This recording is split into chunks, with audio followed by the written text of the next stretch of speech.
Next up on the Cosmic News Network, First Contact with Joshua Pert. Good morning, Earthlings. Good. How you doing today? Good. How you doing today? Welcome to First Contact Radio. Welcome to First Contact Radio. To talk about all these things I'm talking about is because in life, everything is energy. Every single thing that's out there. Yo, it's First Contact with Joshua Poet. He's the man on the mic, just in case you didn't know it. Covering news from all around the globe, from the weather and space to UFOs. He'll talk politics and make you open your eyes. Conspiracy theories and government lies. They'll dig it all up and try to find the proof. Cause it's time to demand the truth. It's time. First Contact Radio. We have time to demand the truth. It's time. First Contact Radio. We have to demand the truth. It's time. First Contact Radio. It's time to demand the truth. Radio. We have arrived. Good morning, Earthlings. How you doing today? Welcome back to First Contact Radio. Today is the 23rd of September. It is the first day of fall. Yesterday, today, when we have ended summer and have begun the fall season. We have a new moon upon us. Shows tomorrow, later today, depending upon where you are in the world. We have the new moon upon us. So today we have our sun sign, as it occurred yesterday, is in Libra, where it will be for the next month. Libra is an air sign, so the conscious mind is dealing with movement, words, actions, things of this nature, karmic balance. The 23rd today we have a moon sign, which is also going to be in Virgo, Libra. So that takes place tonight when it makes that transition. So currently our moon is in the phase of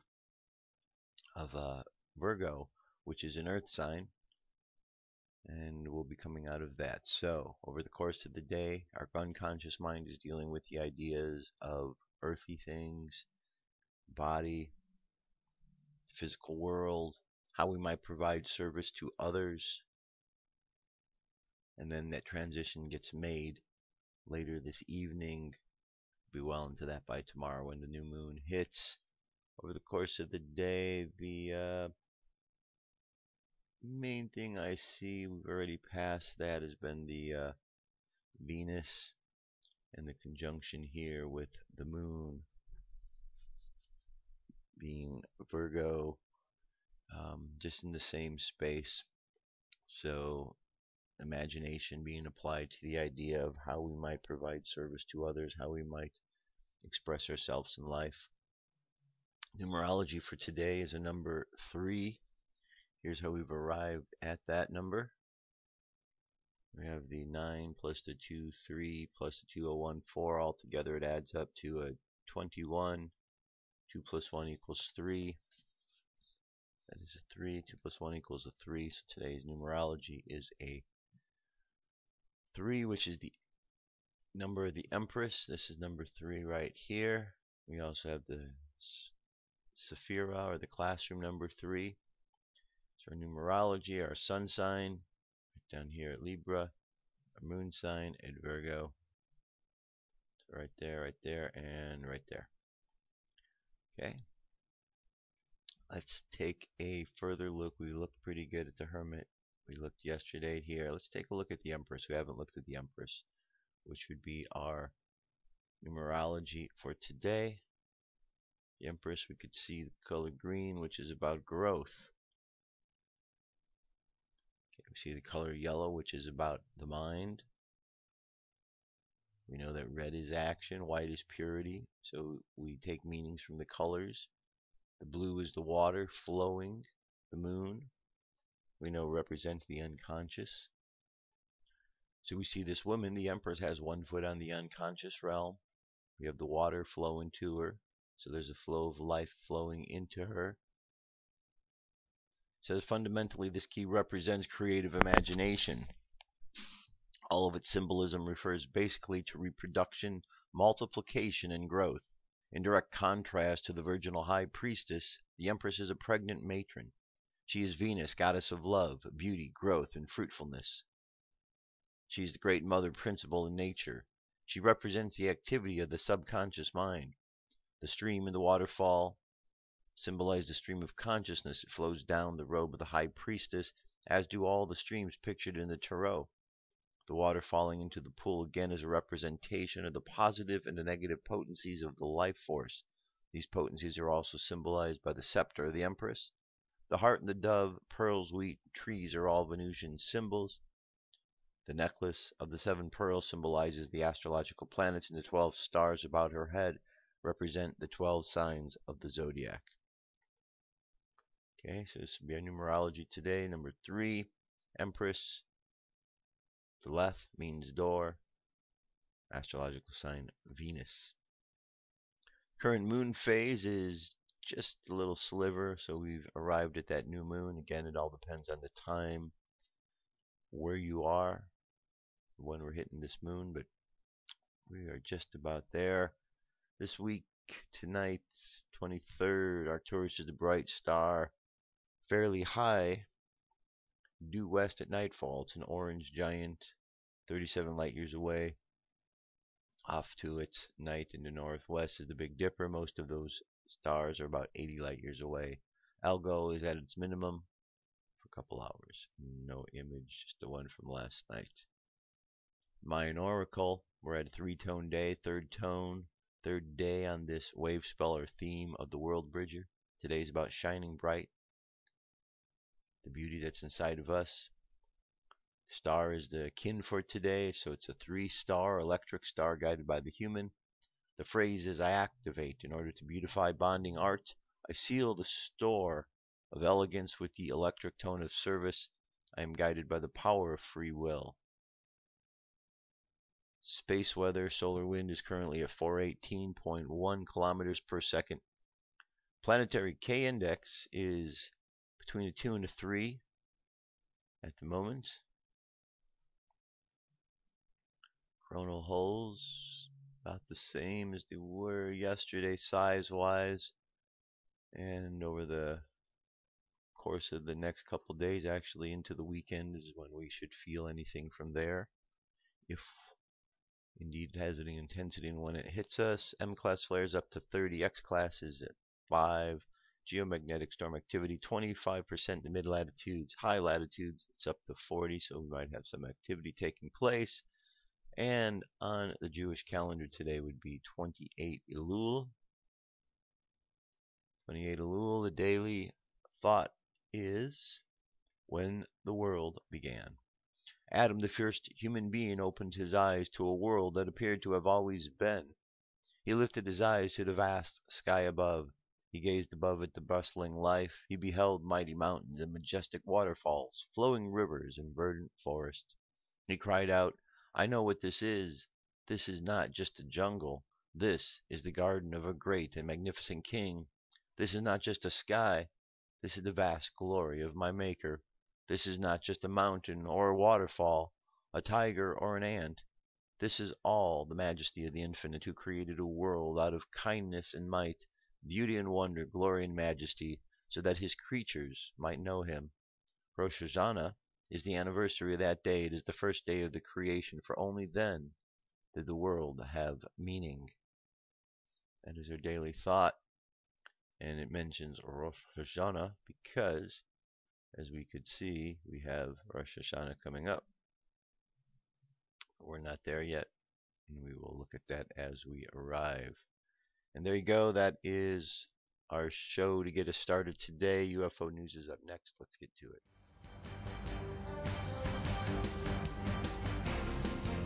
This is the UFO News with Joshua Poet. Alrighty, Dirk, thank you very much. First sighting takes us over to Alabama. Alabama witness observes a large dark triangle UFO hover over the water.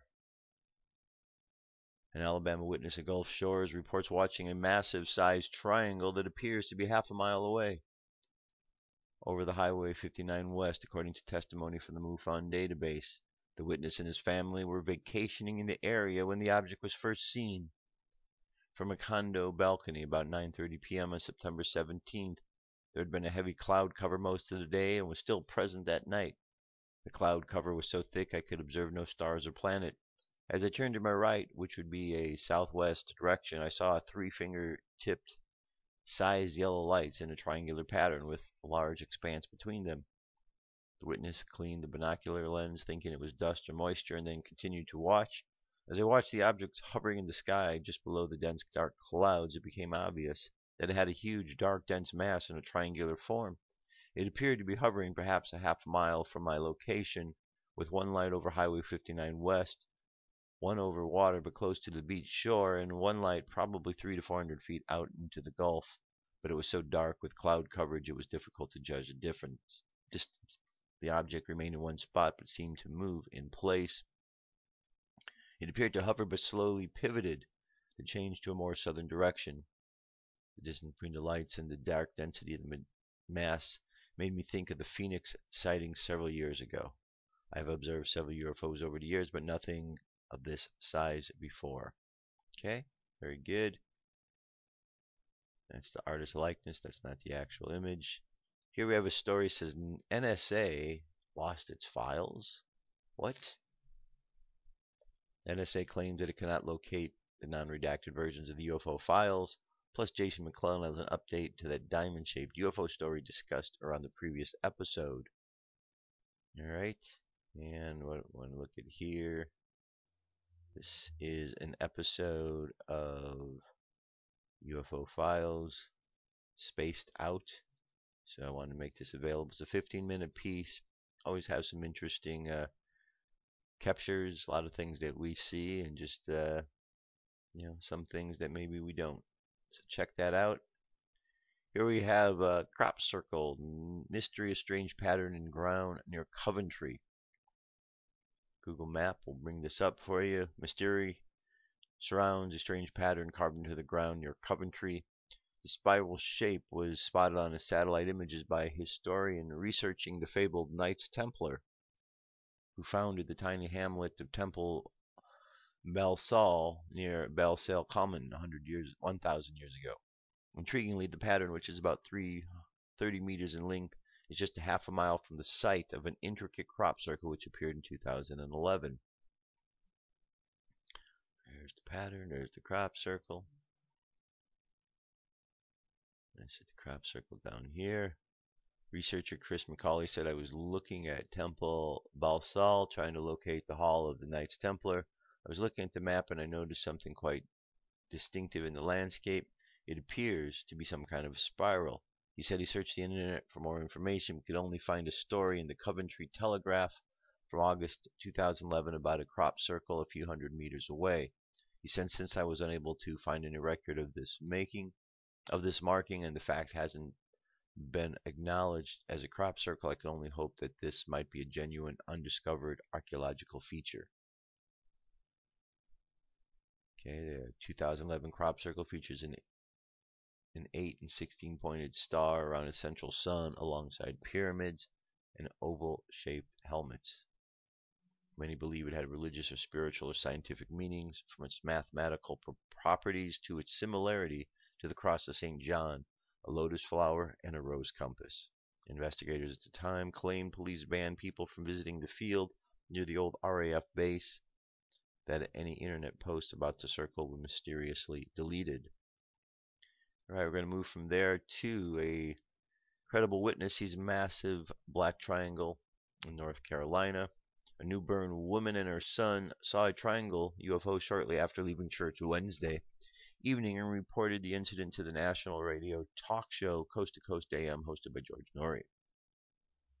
The woman was later interviewed by the National UFO Reporting Center and stated that the incident happened around 8:50 a.m. According to the reporter's son pointed and told her there was something very big in the sky. When I looked up, I saw a large black triangular mass blocking out the sky. Its dimensions were 300 feet by 200 feet. The only color you could see was a yellow color at each corner of the triangle. The mass moved very slowly, and if you weren't paying attention to it, it would look like a dark night out because the mass was almost camouflaged in the sky.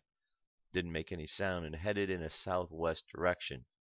The site noted that she sounded to us to be very credible. If you are that woman or someone who else has seen a UFO, would you contact Bill Hand at the Sun Journal? Okay.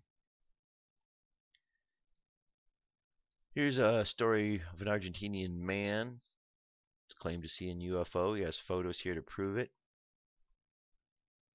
This is by Scott Corrales, UFO Digest. Martin photographed a series of blue lights moving randomly through the sky. I think it's a UFO, he said. Read your article, draw your own conclusions. Martin was strolling down Avenida Independencia, taking his surroundings. When he reached Rawson, he stopped, looked at a sign posted to the wall, because in the background the steady glow of the set of lights illuminated it. This occurred Friday around 20 hours, that would be 8 p.m. They moved at random, says the young man, startled by the vision, standing in the middle of the street looking fixedly at what seemed to be unidentified flying object. Yes, a UFO. He immediately pulled the video camera out of his bag, recorded the unusual sight. He recorded the lights that moved in a Z formation for a little over 2 minutes until he stopped recording. He also took a few photographs for good measure. When I watched the video back home, I realized the flying object had blue lights, and from what I was able to figure out, there were no commercial airliners with lights of that sort. Martin Malaspina explained 20223. He was also added the lights moved at random and not in a linear manner as the aircraft or helicopters tend to travel. Alright, very good. We have a video link here of what he had seen, so you can just click on that. I'm going to leave that for you. I'm moving on to the next story. Good question here. What is alien contact? Isn't that the question we're all asking? We want to have contact. Earthlings want contact. So, this is by Teresa Morris. Who is Teresa Jeanette Thurman Morris? We are who we have been waiting for when it comes to alien contact. I am TJ Morris, ET contactee. The saying, don't shoot the messenger, always comes to mind when I begin writing to those in this planet. So what in the world is alien contact? Is it me? Making life happen on a regular daily basis is important to me and others. I know who do not live in this planet because I was chosen to raise awareness of consciousness about those above. Does make me different? Am I so different than you? What in the world is alien contact? Some who follow the archives kept by Dick Vanderplag in his UFO Digest may well know a small amount of my backstory, but I've never ever told the entire biography for a reason. You can probably figure out the reason without me sharing this part of me. However, each person's truth is forever changing, just like the one thing that remains constant in the universe is change. And change is going to take on a whole new meaning for most humanoid, sentient, intelligent beings. For those who have not experienced their veil being lifted in this lifetime, it may not again in this lifetime, but we may learn that for many it has already been lifted, and these beings are called awake to the shift that occurred in 12/21/12 for the star seeds. Oh, I recognize that many people do not understand the logos and the language of metaphors. Epistemology is now a major part of being for truth seekers and those we call light workers. The communication of our truth is based on our personal experiences and how they enhance the overall life forms on this planet.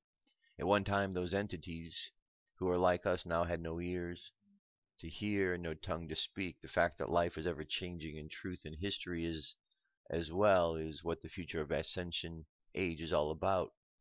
The message about what in this world is alien contact will deal with those with whom I have come in contact with in what we call the alien world of contact. There are those who have had agreed in some energy waves of essence that are here to support the change for this planet for all humanoid, sentient, intelligent beings. Change is good, but not everyone who is alive on this planet thinks so. There are many who are scared of change. Those who have something to lose may be controlled with fear. Therefore, they may not want the change that is happening about alien contact. The main change which is occurring is the fact that alien civilizations exist has been part of our backstory for all humanoid, sentient, intelligent beings. We are not from here, since we have souls. We are just visiting this planet Those who come together in what is called dimensions, levels, realms, and waves do so by free will and choice. Freedom and justice is what we desire, no matter where we are among others of our kind. Also, we choose to be among our kind, as we do not like to be lonely. We have developed a kindred spirit keeper in all of us that allows us to know each other no matter how alone we feel. Feeling is an emotion that is instilled in all humanoids as sentient, intelligent beings. The message I was sent here to share as my mission, and even in some part of the soul journey, is about communication. Communication of what is good and right for the entire universe, and even beyond, regarding the cosmos beings. Cosmos beings have allowed us to share the communication among ourselves in order not to be alone in this vast universe when it comes to what we now relate to as words. In the beginning was the Word, and the Word was without form. And this is about as far back in what humans call time. Humankind has been allowed to understand elements of all there is in what we now call the theories or the suspicions regarding the energy we term imaginations. Great thinkers, including Albert Einstein, knew the importance of imagination. Look up all of those in this lifetime who have been what we call the game changer. I am one of those, and it is a calling, an election made sure in other dimensions, levels, realms, and universes that recognize what we are and who we will become.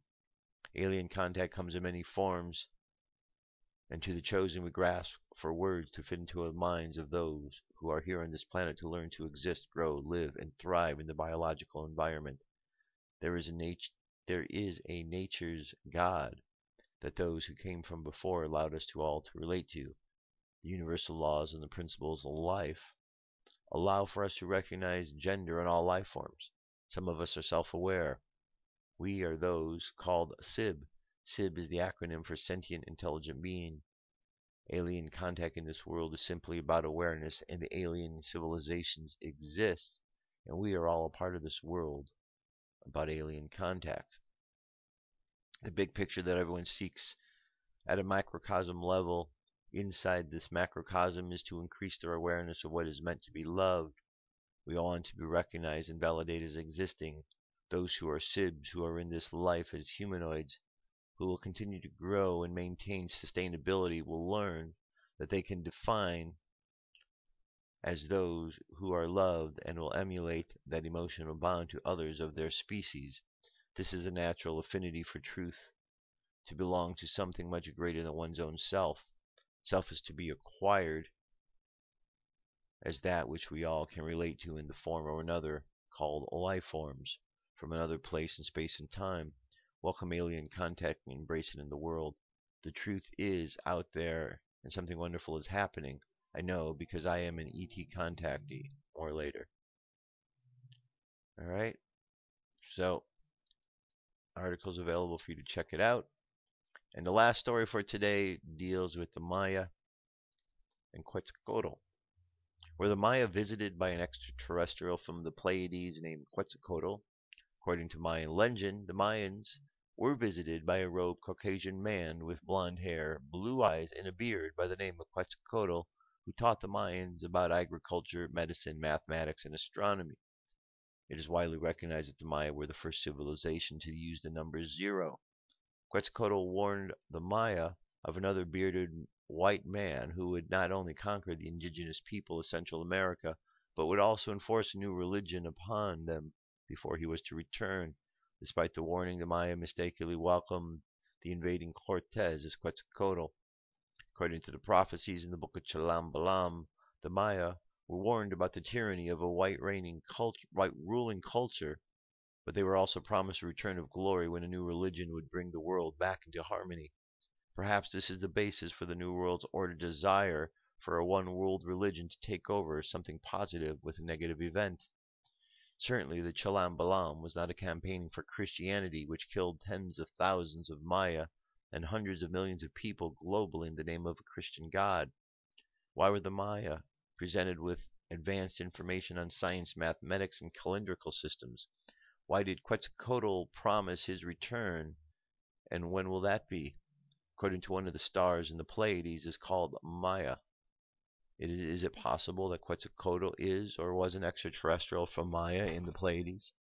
The following is a synopsis of the many cultures who have had Quetzalcoatl archetype associated as a deity.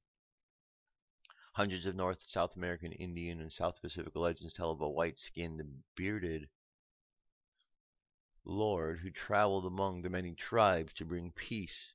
About 2,000 years ago, the spiritual hero is best known as Quetzalcoatl. Some of his many other names were. These are all names Quetzalcoatl went by. Toltec, Catazahul, Maya, Wakuklakan, Tacoma, Northwest American, Waikomak, Dakota, Wakia, Cheyenne, Waikano, Orinoco, Hurricane, the mighty Mexico, Izikowa, Lord of Wind and Water, Chizos, the Dawn God, Putan of Mississippi. Seneca was Hewasa, Weatioa, Ahand Azuma. The New Guinea was Zizu Koto. Yucatan was Zitzimatul. Mayan was Zak Butul. Navajo was Wankanta. And Algonquin was Wakona. When he left the Toltecs, he sailed away to the east. Catazul promised to return to them after several cycles of their calendar. He made a prophecy about the destiny of the sacred city Tula, now identified with Teotihuacan in Mexico through 2 millennia. The Toltecs would be conquered by the first by the sacrifice of men, the Aztecs, then by the white-skinned bearded men of the east, carrying fatal thunder rods, the Spaniards, and their guns. Further off there was another invasion. In ships many bearded men are coming from across the sunrise ocean. I see these men taking the broad land. They do not respect the trees of cedar. They are but hungry, unenlightened children. Would that I could speak of these bearded farmers. I have tried. They do not hear me. They go their way like spoiled children. Stand with me in the year of Titacapatl. Look at the sunrise ocean. 3 ships come like great birds, flying. They land. Out come men in metal garments carrying rods which speak with thunder and kill in a distance. These men are bearded and pale of feature. They come ashore and I see them kneeling. Above them I see a great cross standing. This is well. If these men are true to the symbol they carry, they need to have no fear for them. For no one who is true to that symbol will ever carry it into battle. Therefore hold aloft your great cross, T, and go forth to meet them. They cannot fail to know that symbol, and would not fire rods upon it, nor upon those who stand in its shadow. Well, they know what is done to my people is done also to me. When the years have come to their full binding, the metal-tipped boots and the strangers will be heard in all the bloody temples, then throughout the broad land that has begun the 3rd cycle. As yet I cannot see beyond it. Once I had a great hope for these people, for I saw them kneel and kiss the sweet earth, and I saw the shadow of the great cross which they carried with them. Now I must warn you against them. Carry your great books into the jungles. Place your histories deep in caverns where none of these men can find them. Nor do you bring them back to the sunlight until the war cycle is over, for these bearded strangers are the children of war. They speak my precepts, but the ears do not listen. They have but one love, and that is for weapons. Even more horrible are the weapons until they reach for one which is ultimate.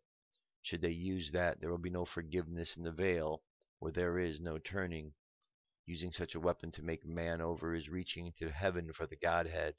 These things are not for man's decision, nor should man presume to think for all things, and thus mock the Almighty.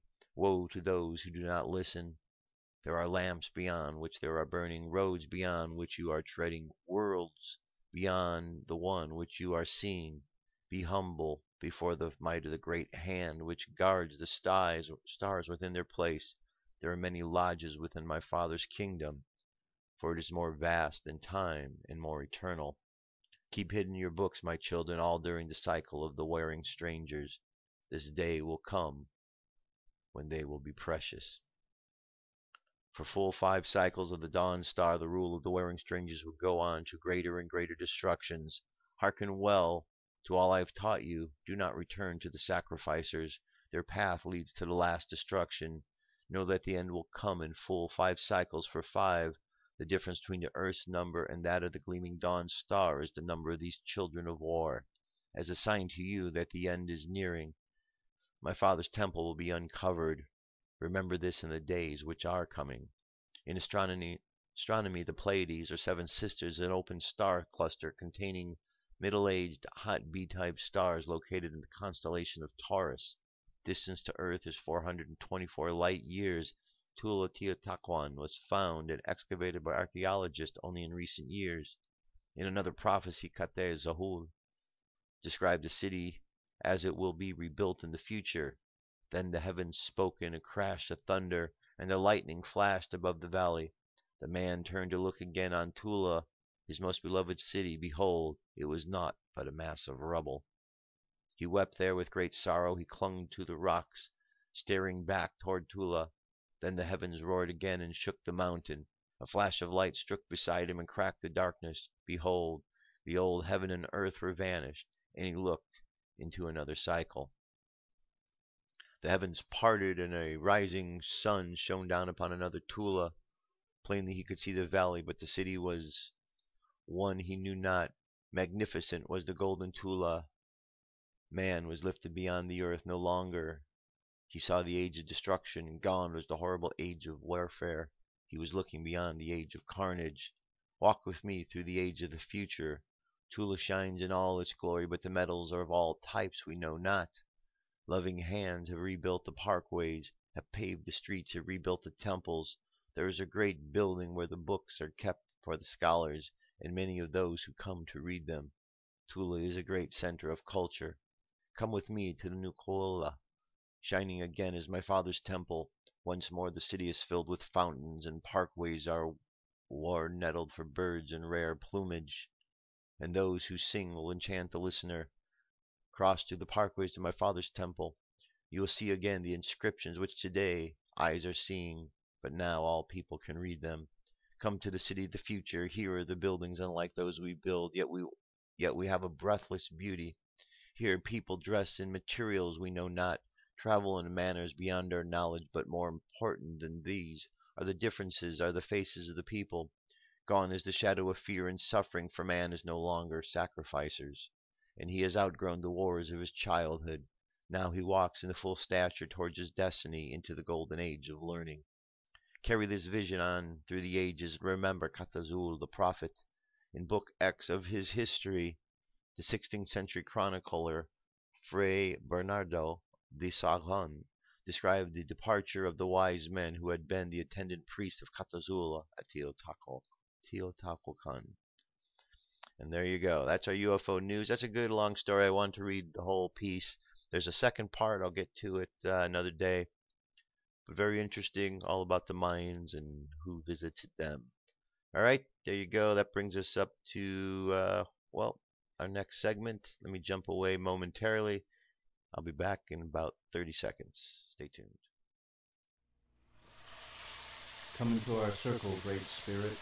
Fill our souls with peace.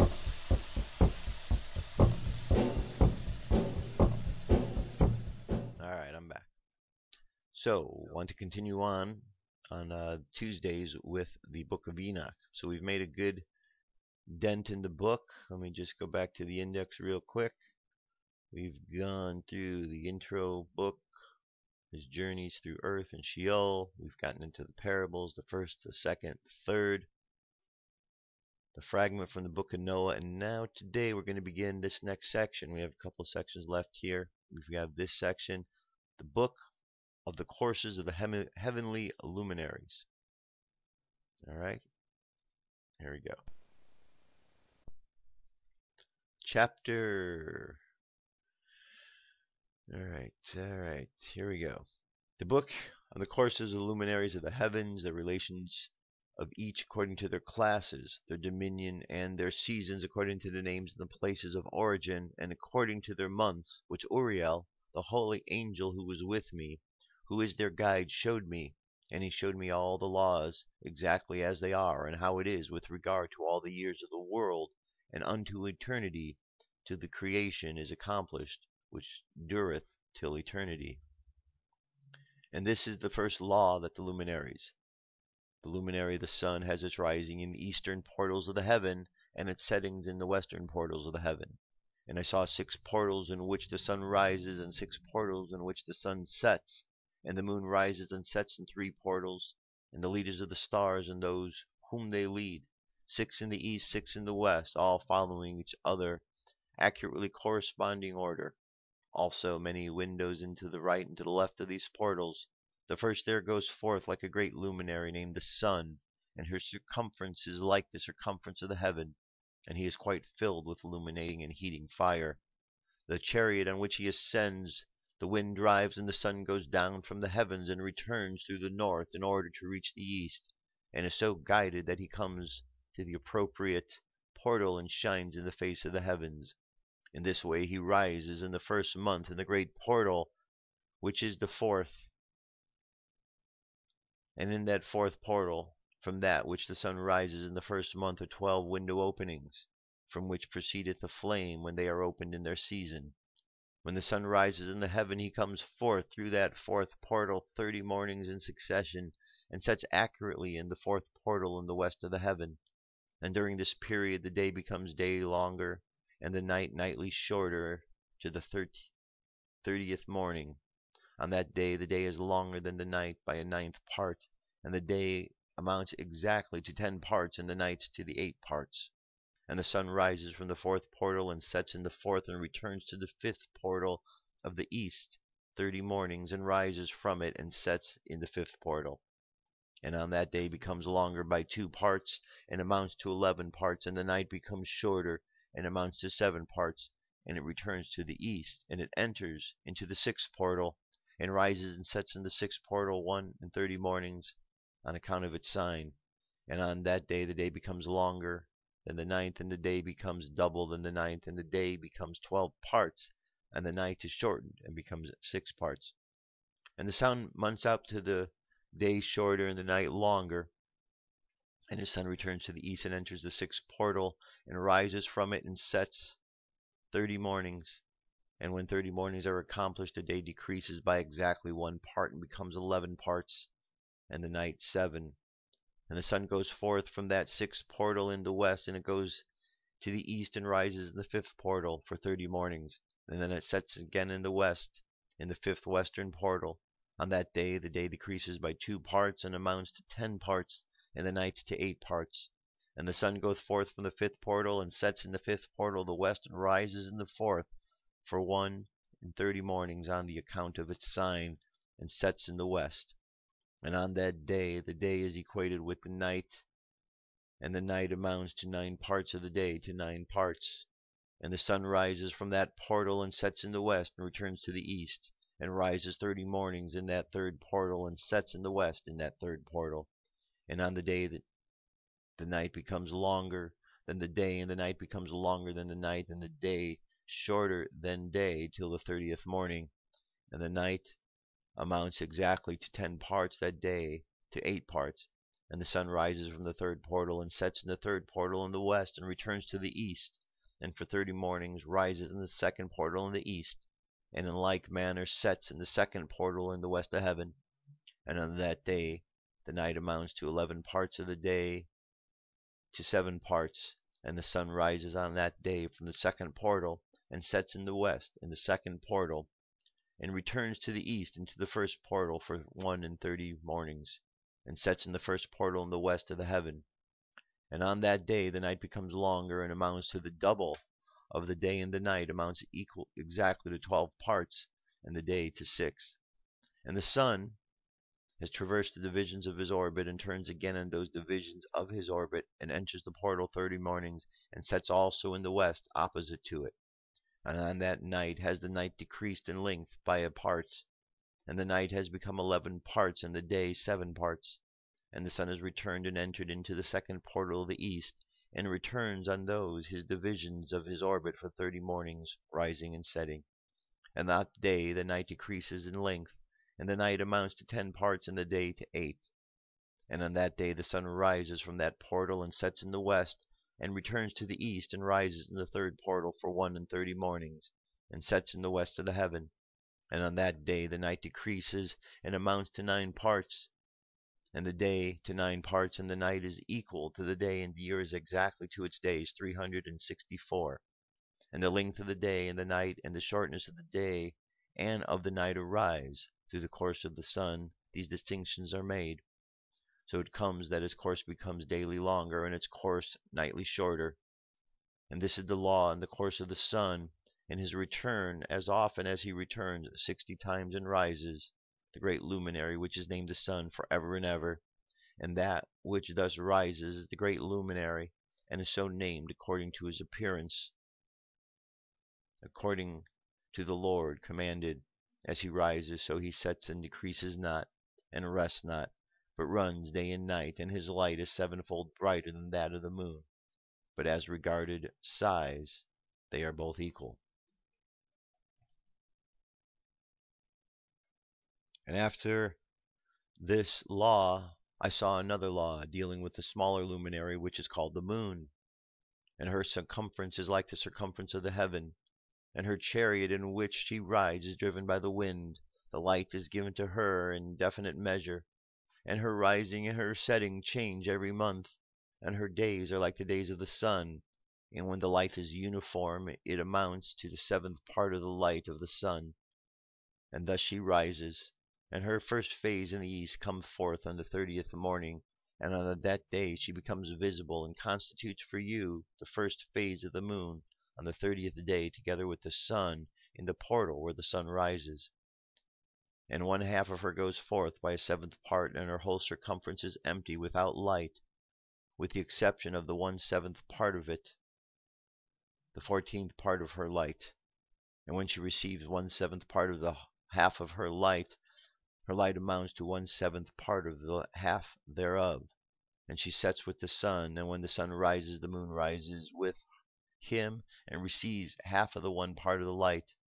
And in that night, in the beginning of her morning, in the commencement of the lunar day, the moon sets with the sun, and is invisible that night with the 14 parts and the half of 1 of them. And she rises on that day with exactly a 7th part, and comes forth and recedes from the rising of the sun, and her remaining days she becomes bright in the remaining 13 parts. And I saw another course, a law for her, how according to the law she performs her monthly revolution. And all of these, Uriel, the holy angel, who is the leader of them all, showed me, and their position.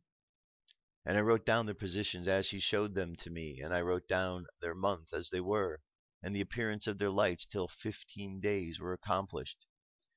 In single 7 parts he accomplished all in her light in the east, and all single parts are accomplished in the darkness in the west. And in certain months she alters her settings, and in certain months she pursues her own peculiar course.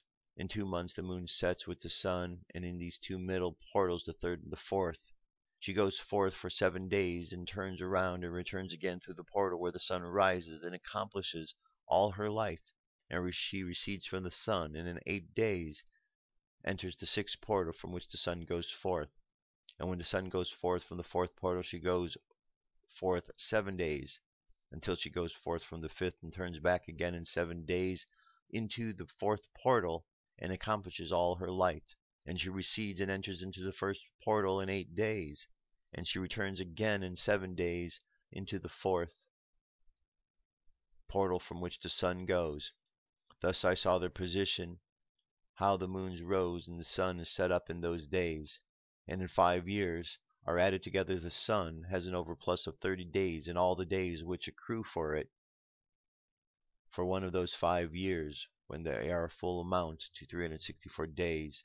And the overplus of the sun and the stars amount to 6 days. In 5 years, 6 days every year comes to 30 days. And the moon falls behind the sun and the stars to the number of 30 days. And the sun and the stars bring in all the years exactly, so that they do not advance or delay their position by a single day unto eternity, but complete the years with perfect justice in 364 days. In 3 years, there are 1,092 days. In 5 years, 1820. In 8, there are 2912 days. For the moon alone, that day amount in 3 years is 1,062 days. In 5 years, she falls 50 days behind.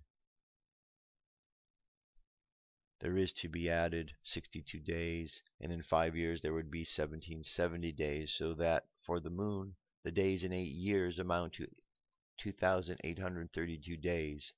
For in 8 years she falls behind the amount of 80 days. All the days she falls behind in 8 years are 80, and the year is accurately completed in conformity with their world stations and the stations of the sun, which rise from the portals through which it rises and sets 30 days. Alright, why don't we leave it right there, because, well, quite frankly, that was a lot of information. We look at the sun and the moon and we see them moving through the sky in their particular dance. And then we read through this and we see how organized and orchestrated that dance is. It isn't something that is just random, is it? Pretty amazing. Pretty amazing. So there's a couple of good chapters from the Book of Enoch. We will continue on next time with the following chapter. In the meantime, let's jump over to In5D for our article for the day. This one is called How to Increase Your Spiritual Awareness. And that seems to be what this is all about, increasing our awareness. P.L. Chang and Amber. Many of us seem to think that just being spiritual means we have to be religious. Just because you aren't directly affiliated with a specific religion doesn't mean you don't strive to be more spiritual. The whole concept of spiritual awareness isn't all about connecting with a higher divine power, but also connecting with nature and yourself. Once you have established this connection, you will see life from a whole different perspective. People with a highly developed sense of spiritual awareness are often less prone to depression, addiction, manipulation, and control. In addition, they generally understand what it means to be truly happy. So here we have 5 techniques that will help you to increase your spiritual awareness. You should be familiar with these by now, but it's always good to see them again so that we can continue to practice them. 1 is learn to communicate to your soul. Your soul is your energy entity that holds part of your awareness and memories. Its energy is what animates your body. In other words, your physical body acts like a vehicle to house your soul so that it can experience what it means to live in this material realm. For those reasons, your soul is your true identity. Your body isn't your true identity because it's made of matter, which is made of atoms, which are mostly empty space. The space isn't just empty, and atoms isn't solid, but actually is made of energy. Okay, to communicate with your soul, first you need to believe you have one. Next, you need to learn how to calm your mind so that you can hear the subtle voice and feeling inside you. A great way to calm your mind is to do breathing exercises and then here meditation is one of the great techniques, and that's why we do it each and every day. Get plenty of sleep is another technique. Create a schedule that makes it possible for you to get at least 6 to 8 hours of sleep every night. Once you've created the schedule, try to stick to it. Not only you find that getting lots of sleep every single night allows your body to recover from fatigue, but you are also making it easier for you to focus your thoughts. Third technique, spend time with nature. Always important. The secrets of life are embedded in nature. If you want to increase your spiritual awareness so you can understand what life is, you need to study nature and learn how to live in harmony with it. Technique number 4, stay positive and laugh often. Laughter is an important part of a healthy mind and body. When you laugh, you secrete a chemical that automatically boosts your mood and improves your physical health. A good laugh, you often feel that your problems no longer seem so huge, causing you to have a positive attitude. And 5, activate the pineal gland. The pineal gland is a powerful and mysterious small gland located in the center of your brain. It is referred to as the third eye or the mind's eye. The pineal gland is believed to have mystical properties. Many spiritual teachers believe it has the ability to see the spiritual realm and is the seat of the soul. The pineal gland is the section of the head that anchors the soul to the rest of the body. Okay. And it says when the pineal gland is working properly, it becomes easier to communicate to your soul and your spiritual realms. Have you ever had an experience when you were in the process of waking up and you saw your room with 360-degree view, even when you slightly open your eyes? This is a result of your pineal gland being activated. Most adults' pineal gland is somewhat inactive due to the lack of use in the ingestion of harmful chemicals that can calcify it. One of the most harmful synthetic chemicals to the pineal gland is sodium fluoride. This form of fluoride is a waste byproduct of the fertilizer industry. The nature's version of fluoride is known as calcium fluoride, which is often found in groundwater in soil in tiny amounts. Sodium fluoride is common in conventional toothpaste. It is unhealthy for the pineal gland when it is exposed to sodium fluoride for long periods. It can calcify the gland, and we've heard about that, and there's some good articles there on how to fix that situation. So,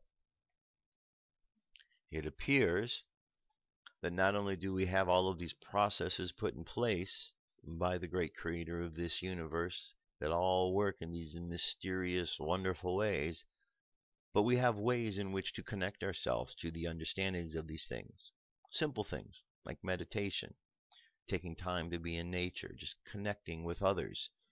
Things that we practice on this show and our practice in the world, and meditation groups and meetings and gatherings with people. So this is going on. People are waking up. It's a good thing. It's a good thing that we have the ability to be able to do this, because it lets us know that we have the opportunity to really evolve the way we'd like to.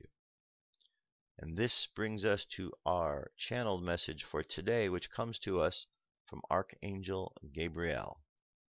Here we go.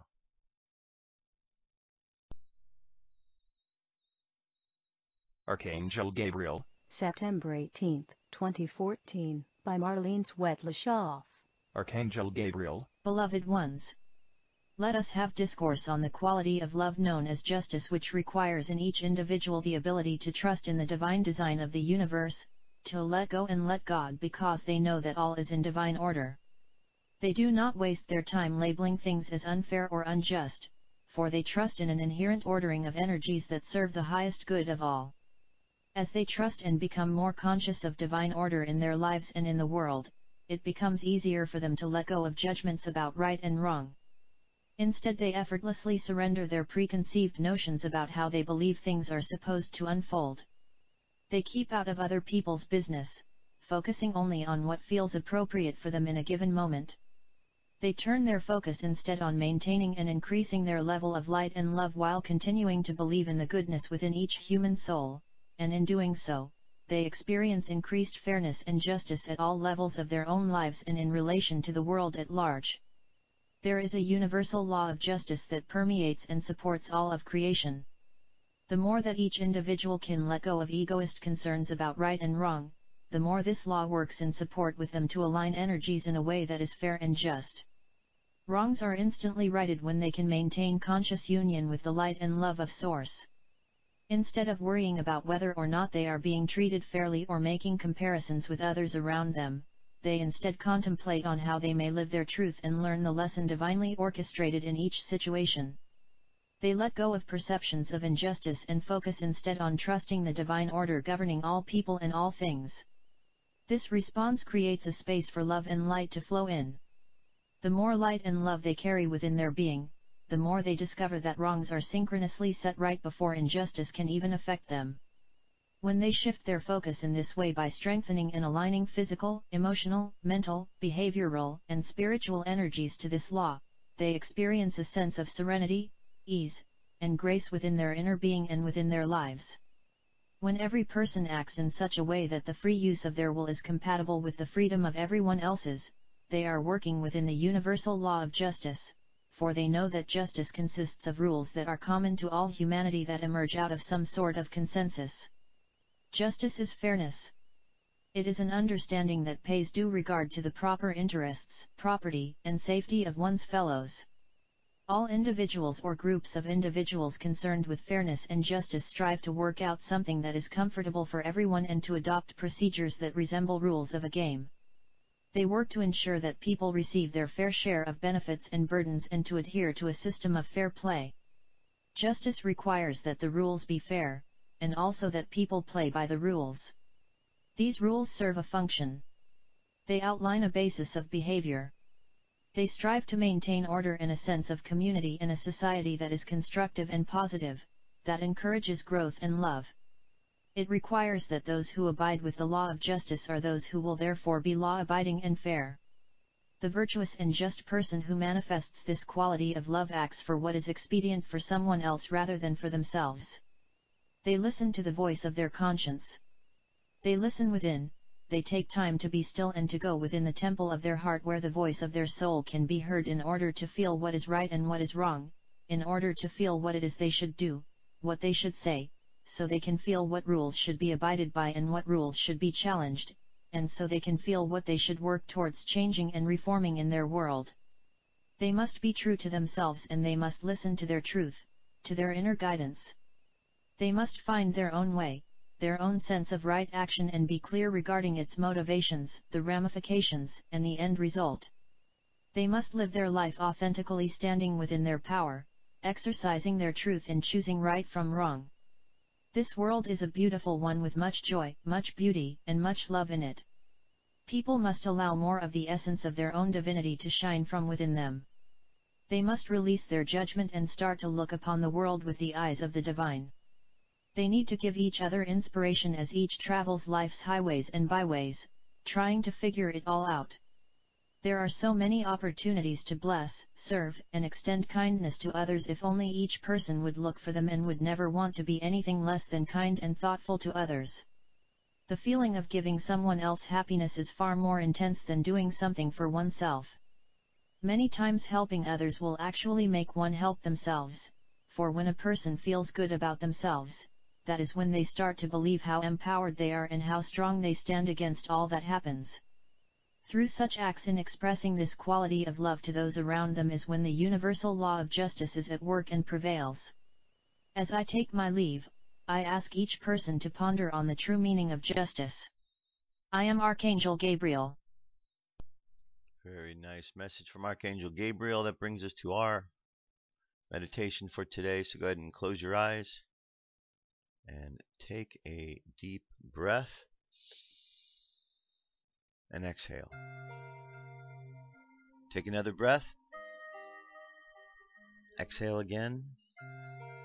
Another breath. And hold this one. And exhale. And as you breathe in and out, you inhale and exhale, you feel yourself becoming more relaxed. And as you feel yourself becoming more relaxed, you find yourself becoming more focused. Focused on who you are and focused on what it is you are working to accomplish. And as you continue to breathe and you contemplate who you are and what you're here to accomplish, you begin to think about how you are connected to all the other beings on this planet. And you think about how all the other beings are trying to figure out who they are and what they are trying to accomplish.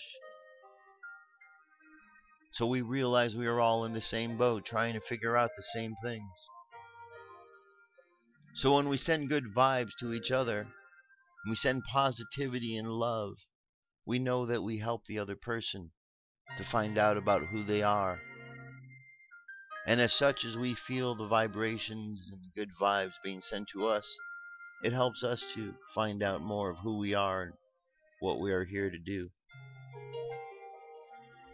And so as we go through the world, feeling compassion and feeling connection with each and every individual upon this planet, we share these good vibes.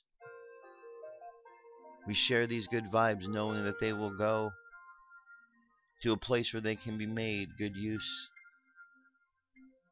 And as we continue to share all these good thoughts and these feelings and this love and this positivity, we see the planet becoming a place that we would love it to be, a place that we call a peaceful home.